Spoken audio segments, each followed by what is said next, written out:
الفكر يا إنسان لو أطلقته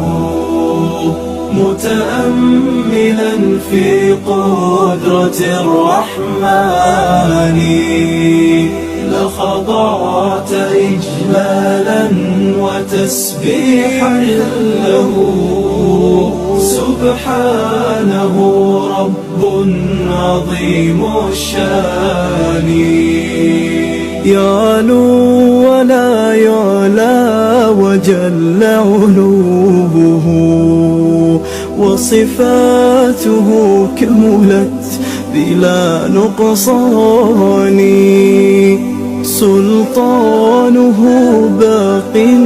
ويبقى ملكه